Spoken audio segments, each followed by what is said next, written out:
Largos días y placenteras noches. Yo soy Iván G. Reviews y en el video anterior exploramos los primeros pasos de Clarice Starling, una joven cadete del FBI que se adentra en la mente del brillante y aterrador Dr. Hannibal Lecter, con la esperanza de detener a un asesino en serie conocido como Buffalo Bill. Hoy continuamos con la segunda parte del resumen de El silencio de los inocentes, donde la tensión aumenta, los secretos comienzan a revelarse y la cacería llega a un punto de no retorno. Si aún no has visto la primera parte, te dejo el enlace aquí en los comentarios para que no te pierdas de ningún detalle. Prepárate para adentrarte en los rincones más oscuros de la mente humana. Sin más que decir, comencemos. En un hangar de la Guardia Nacional Aérea en el aeropuerto, la senadora Ruth Martin observa a los policías estatales descargar a Hannibal Lecter del avión. Crawford llama. Ella le pregunta por qué no le contó sobre Lecter. Crawford responde que tenía miedo de que hiciera exactamente lo que estaba haciendo. Crawford quiere que el Dr. Bloom le informe antes de que hable con Lecter. Martin insiste en que ella cuenta con asistentes profesionales. Crawford indica que es poco probable que la ayuda de Shilton sea útil y la senadora reprende a Crawford por enviar a una recluta a visitar a Lecter con una oferta falsa. Crawford sugiere que mantenga informado al FBI para que puedan ayudar, pero Martin le dice que Paul Klender del Departamento de Justicia encabezará la investigación. Crawford pregunta si al menos hablará con Starling antes de ver a Lecter, pero la senadora no quiere perder el tiempo. Shilton y 2 cámaras de video acompañan a la senadora cuando ella habla con Lecter. Con una floritura teatral, Shilton le quita la máscara a Lecter. La confianza de la senadora Martin en Shilton es reemplazada por un repentino temor de que ella haya confiado en un tonto. Sabiendo que está sola, muestra una oferta escrita para que Lecter la vea. Lecter responde que no perderá el tiempo negociando privilegios. Él la ayudará ahora y confiará en que ella lo ayudará más tarde. Lecter le dice que el verdadero nombre de Buffalo Bill es Billy Rubin. Rubin fue referido a Lecter en 1975 por Raspel. Cuando el investigador jefe presiona a Lecter para obtener detalles, él deja de hablar. La senadora despeja la sala. A solas, Lecter le pregunta si amamantó a Catherine. Lecter describe a Billy Rubin y menciona que Rubin una vez sufrió de anthrax de marfil de elefante. La senadora le dice a Lecter que ha hecho arreglos temporales para él en Memphis. Sería trasladado a una prisión fuera del alcance de Crawford, una vez que todo esté resuelto. Al despedirse, Lecter le dice que no confíe en Crawford, a quien solo le importa el crédito y la gloria. El sótano de James Gump es un laberinto de habitaciones secretas. En ese momento, Gump se sienta en una de las habitaciones a oscuras, observando pacientemente a un joven imago emerger de una crisálida con su linterna infrarroja y sus gafas de visión nocturna. Observa cómo emergen las alas con un patrón revelador que se asemeja a una calavera apilada sobre una pelvis humana. En silencio, se escabulle al pozo y atraviesa el agujero con su linterna infrarroja invisible. No quiere despertar a la cosa. Una cosa, eso piensa que es Catherine Martin, materia prima.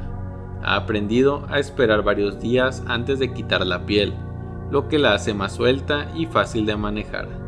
La semi-inanición hace que sus sujetos sean más dóciles, aunque proporciona la comida suficiente para evitar la desesperación y las rabietas autodestructivas que podrían dañar la piel. Mirando por encima de su piel, decide que estará lista a más tardar al día siguiente por la noche. Starling aparca su coche frente al departamento de Catherine Martin. La biografía del FBI sobre Catherine muestra que es una persona inteligente y de bajo rendimiento. Está en su tercera universidad después de haber tenido un mal desempeño en las 2 primeras. Starling es cuidadosa con sus prejuicios personales. Sin embargo, Starling se da cuenta de que la falta de atención también es una forma de evitar el dolor. Tal dolor puede ser malinterpretado como superficialidad o indiferencia, recordando que el padre de Catherine está muerto. Starling se da cuenta de que tienen esto en común y se encariña con ella. A Starling le tiene que gustar Catherine. Esto le ayuda a mantenerse enfocada en salvarla. Desde la cocina, Starling se da cuenta de que Catherine rara vez cocina. En el dormitorio descubre que las dos camas individuales a veces se juntan. Se pregunta si es para el novio o si Catherine tiene otro amante. La habitación ha sido revisada minuciosamente, pero Starling solo quiere entender mejor a Catherine. El armario revela ropa cara. Catherine guarda 2 tallas de ropa, además de un par de pares de pantalones gordos, por si acaso. También encuentra papel con ácido y lo guarda como prueba. Encuentra un joyero que contiene joyería chatarra, y Starling se pregunta dónde guarda las mejores piezas. En el cajón secreto que viene de serie en los joyeros femeninos, Starling encuentra fotos que los policías de Tennessee pasaron por alto. Las fotos son de Catherine Martin y un hombre participando en actos sexuales. El hombre tiene una cicatriz en el apéndice. Starling mete las fotos en un sobre marrón y devuelve el cajón al joyero. Apenas sale por la puerta, la senadora atrapa a Starling tomando evidencia del joyero. Martin exige saber qué objetos de valor ha robado Starling. La detective no quiere revelar las fotos comprometedoras a la madre de Catherine. Martin llama a Paul Crandall, del Departamento de Justicia, al dormitorio y exige que Starling le entregue el sobre a Crandall. Starling pide hablar con él en privado, pero su desconfianza hacia ella se muestra en su rostro y exige el sobre. Después de que tanto Crandall como la senadora han visto las fotos, la senadora Martin le dice a Starling que la policía que registró la habitación anteriormente debe haber tenido el buen sentido de volver a colocar las fotos y mantener la boca cerrada. Starling a la defensiva le dice que las fotos se habían perdido en la búsqueda anterior e insiste en que deben revisarse para verificar la identidad del hombre. La senadora dice que ella se encargará y se queda con las fotos. Ella se va sin decirle una sola palabra a Starling. La detective le muestra el papel ácido a Crandall y este le dice que lo lleva a Washington personalmente para que lo examine, ya que le está enviando de regreso a la escuela. Starling pierde los estribos con Crandall diciéndole que no deje que la senadora Martin dirija el espectáculo cuando Crawford está mucho más calificado. Crandall le exige que le entregue su identificación temporal. Starling le dice que la necesita para volar de regreso a Quantico con el arma. El agente le dice que esté en el avión a Quantico esa noche y le ordena que entregue la identificación y el arma a su regreso. Cuando Starling se va, escucha a la senadora escuchando la línea directa para obtener pistas según la información de Lecter. El anthrax de marfil de elefante que mencionó Lecter es una enfermedad de los fabricantes de cuchillos. La senadora Martin se estremece ante la noticia. Al salir, Starling recuerda el consejo de Crawford y se traga su ira. Recuerda a Kimberly, la chica muerta de Virginia Occidental, que no tenía senadores ni hombres del Departamento de Justicia que la cuidaran. Starling decide hablar con Lecter antes de salir de la ciudad. Ella sabe que está mintiendo sobre Billy Rubin. Starling conduce rápidamente a través del tráfico de Memphis. Lecter se encuentra temporalmente en el antiguo Palacio de Justicia, una enorme estructura de bloques de granito que parece una fortaleza medieval. Starling le hace creer al oficial de la mesa que es una de las personas de Paul Crandall. Él toma su arma y ella toma el ascensor hasta el piso superior. La celda de Lecter se encuentra en el centro de una enorme planta abierta, en una jaula de acero templado con el suelo de chapa de acero colocado sobre barras. Se le pregunta si conoce los procedimientos de seguridad y ella asegura que sí. Lecter le pregunta si quiere hablar de Billy Rubin. Starling le cuenta a Lecter su idea de la imago, que él acababa de empezar a comunicarle y que tenía cierta elegancia. Ella le pide que termine de contarle esa idea. Él responde preguntándole si cose. Starling le cuenta cómo todo el mundo había reaccionado al anthrax de marfil de elefante como enfermedad de los fabricantes de cuchillos. Ella acusa a Lecter de inventar ese detalle horripilante para provocar miedo en la senadora Martin y los investigadores. Lecter le habla de filosofía, de los primeros principios del emperador Marco Aurelio. De cada cosa en particular pregunta qué es ella en sí misma en su propia constitución, cuál es su naturaleza causal. Starling pide una aclaración. Lecter pregunta qué hace Buffalo Bill. Ella dice que él mata.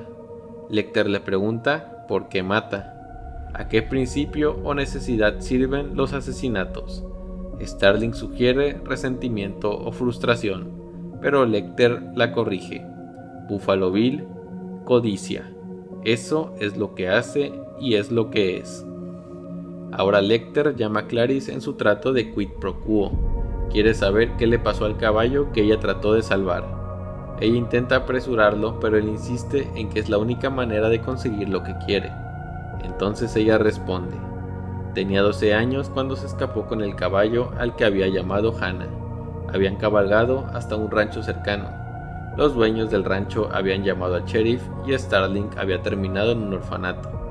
A Hannah también se le había permitido vivir en el orfanato, donde había arado el jardín y llevado a los niños en carretas. 2 años después, Starling había recibido una carta del orfanato en la que le decían que Hannah había muerto mientras dormía después de 22 años felices. Lecter está decepcionado por la naturaleza conmovedora de la historia. Él le pregunta si su padre adoptivo, en Montana, alguna vez abusó de ella. Para su mayor decepción, la respuesta es no. Lecter hurga en busca de dolor en su pasado. Él le pregunta por qué eligió ese día en particular para huir con el caballo. Clarice admite haber sido despertada en medio de la noche por los gritos de los corderos de primavera mientras eran sacrificados. Lecter le pregunta si todavía se despierta por las noches y escucha los gritos de los corderos. A veces lo hace, admite Starling. Lecter le pregunta si cree que los corderos dejarán de gritar si salva a Catherine Martin. El Dr. Chilton llega justo en ese momento y la echa. Mientras la alejan, Starling exige que Lecter le dé el verdadero nombre de Buffalo Bill. En su lugar, Lecter le devuelve el expediente del caso, a través de los barrotes. Sus dedos se rozan por un instante. Los oficiales Pembrey y Boyle tienen experiencia en la vigilancia de prisioneros y han tomado todas las precauciones con Lecter, incluido someterlo a un registro de cavidades orales e internas. Cuando el detector de metales suena sobre su mejilla, Pembrey cree que se debe a los empastes de Lecter.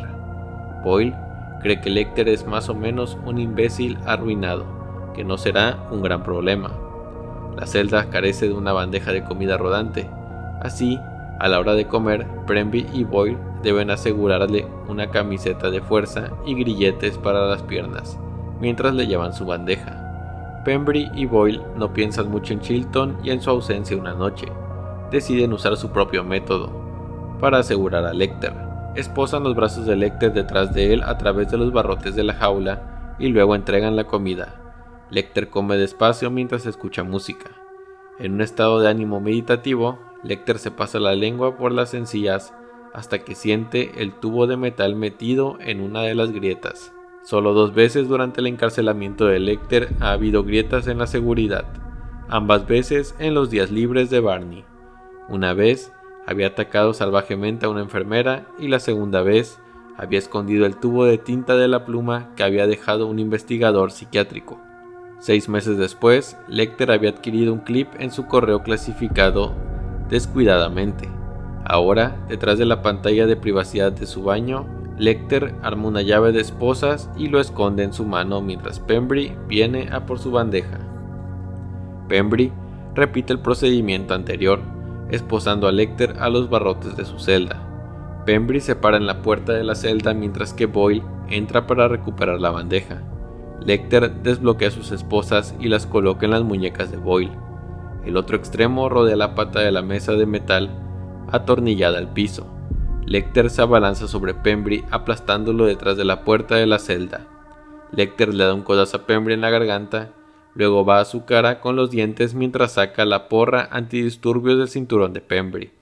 Gritando, Boyle busca a tientas la llave de su esposa, mientras Lecter clava la porra en el estómago y la garganta de Pembrey. Luego, golpea a Boyle hasta la muerte con 5 golpes de la porra. Lecter se vuelve hacia Pembrey, que está llorando, y sonríe antes de golpearlo en la nuca con la porra. El pulso de Lecter, elevado a 100 por los asesinatos, vuelve rápidamente a la normalidad cuando termina. A las 6:30 p.m., el vestíbulo del juzgado está lleno de policías que esperan para relevar el turno de 11 a 7. A las 6:45 el ascensor se pone en marcha y se detiene en el 5º piso. Los disparos retumban desde el piso de arriba. El sargento Tate ladra a su micrófono y ordena a su escuadrón de hombres que suban las escaleras con él. El ascensor está en el 3. Los oficiales en el vestíbulo lo cubren con sus armas.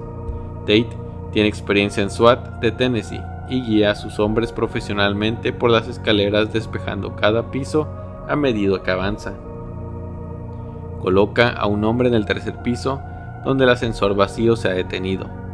La vista que lo recibe en el 5.º piso es la cosa más horrible que ha visto en toda su vida. La cara de Pembry está grotescamente desfigurada y está llena de sangre. La cara de Boyle está cortada en pedazos. Sus tripas decoran las paredes de la celda. Tate se acerca a Pembry y siente su pulso y se consterna al darse cuenta de que está vivo. Le ordena a uno de sus hombres que se siente con Pembry mientras esperan la ambulancia. Los asistentes de la ambulancia llegan al ascensor y se llevan a Pembry.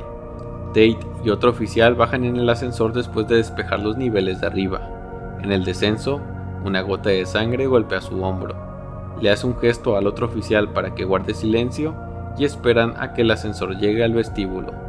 Retroceden apuntando con las armas al techo de la cabina del ascensor y Tate envía silenciosamente a hombres al piso de arriba para cubrir el hueco del ascensor. Un oficial empuja un espejo de mango largo en el agujero del ascensor desde el 3er piso e informa que es Lecter. Lecter no se mueve. Una de sus manos está fuera de la vista. Peterson le dice a Lecter que levante las manos, pero no hay respuesta. Amenazan a Lecter con bombas de gas lacrimógeno y aún así no hay movimiento. Desde abajo, Tate entra en el ascensor y abre la escotilla del techo. Lecter estaba muerto. A medida que su cuerpo es bajado del techo, ven tatuajes y se dan cuenta de que es el oficial Pembry. En la parte trasera de la ambulancia, el asistente es tomado por sorpresa cuando Lecter le pone una pistola en la cabeza. La ambulancia se detiene en la autopista. Se escuchan 2 estallidos y luego la ambulancia comienza a retroceder dirigiéndose a la salida del aeropuerto. Starling se encuentra con Crawford en su pulcra casa estilo rancho. Crawford pregunta si Starling le entregó algo a Lecter en Memphis. Starling niega haberle dado algo. Lo único que pasó entre ellos fue el expediente del caso de Buffalo Bill que Lecter le entregó. Ella pregunta quién estaba preguntando y Crawford dice que Chilton ha estado tratando de culpar a Starling de la fuga de Lecter. El ambiente hogareño de la casa de Crawford calma los nervios de Starling. Crawford le dice que aún no han encontrado la ambulancia. Explica cómo Lecter se puso el uniforme y la cara de Pembry para engañar a la policía. Lecter disparó para que los policías subieran las escaleras y luego simplemente se fue en la ambulancia. Crawford le informa que después de su visita, Crandall envió una solicitud a la Oficina de Responsabilidad Profesional para la suspensión de Starling. Tanto Crawford como John Brigham piensan que es un ataque barato y se lo han dicho a la gente que necesita escucharlo. Crawford le asegura que lo superarán, pero no puede evitar que la reprueben si falta a más clases. Starling pregunta por Catherine. Crawford cree que Bill la matará mañana. Él le ordena a Starling que no entregue su arma mientras Lecter esté suelto. Una llamada telefónica le informa que los asistentes de la ambulancia están muertos. Él sugiere que Starling regrese a la escuela, donde estará a salvo, pero le da una última tarea. Él le pide que haga un seguimiento con Pilcher sobre la identificación del insecto. Una exhausta Clarice se encuentra con Pilcher en el zoológico de insectos en el Smithsoniano. Pilcher le muestra la polilla de la cabeza de la muerte, Acherontia styx, de Malasia. Pilcher explica que alguien habría tenido que tomarse muchas molestias para importarlo y criarlo. Pilcher describe a las polillas como luchadoras y comienzan a recordar haber visto algunas en Borneo. Starling lo interrumpe queriendo información sobre cómo se puede traer las polillas al país. Pilcher se da cuenta de su prisa y le entrega una lista que ya ha compilado con la información que necesita. Mientras él la escolta afuera, ella se da cuenta de que está tan cansado como ella. Ella se disculpa por ser brusca, entendiendo ahora que Pilcher y su compañero Roden se han quedado despiertos las últimas 2 noches para identificar a su polilla rápidamente. Pilcher le dice que le gustaría conocerla cuando termine la investigación. La oscuridad parece estar acercándose a Catherine Martin. Desde arriba puede escuchar el sonido de una máquina de coser. Tal sonido se siente mal en las entrañas de aquel asqueroso sótano. La voz de su captor suena sobrenatural mientras le habla al perrito caniche. Catherine ha tenido que lavarse 2 veces. La segunda vez, ella le había hecho una proposición sexual mientras estaba desnuda ante él. Sin embargo, el asesino no había respondido a sus ofertas. Ahora, horas después, tiene otro plan. Catherine frota la cuerda del cubo contra el borde del pozo hasta que se rompe. Ata un hueso de pollo al asa del cubo y después de varios intentos dolorosos, tira el cubo fuera del pozo. Ella retiene el otro extremo de la cuerda y llama al caniche. Preciosa va por el hueso, pero justo cuando Catherine piensa que podrá llevar al perro al pozo, el caniche escucha a su amo y abandona el hueso. Catherine llora en la oscuridad segura de que va a morir.